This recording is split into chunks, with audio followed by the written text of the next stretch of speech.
Hi, this is Isaac from Compositional IT.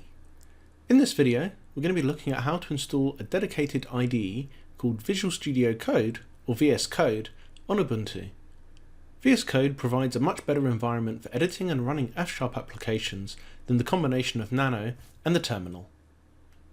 I'm going to start by searching for VS Code download and selecting the first link that's shown.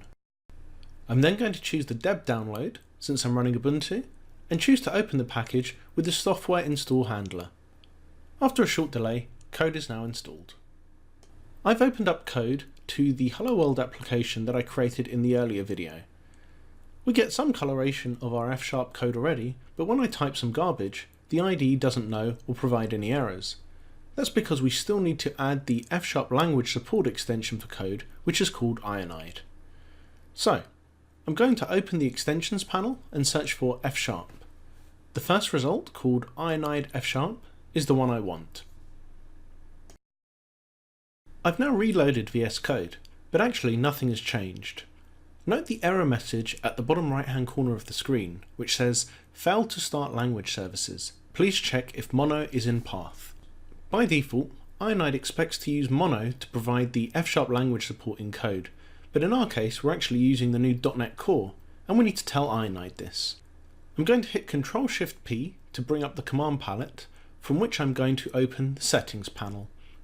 Then, I search for F# and scroll down to find the FSAC runtime, or FS Autocomplete runtime option. I'll change the value from net to .NET Core, and then restart code. That's it. VS Code now understands our F#. You can see this for starters because we now get a code lens above the main function to show that it takes in an array of strings and returns an int. We also receive tooltips on functions, values and keywords, error squigglies for invalid F# that's cascaded into the file explorer, and even a problems pane that shows all compiler errors in one place. Notice how Ionide even provides fix suggestions for misspelled functions.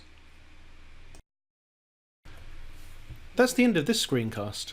In future videos in this series, we'll look at debugging F# in VS Code, as well as seeing how to work with F# scripts. Thanks for watching.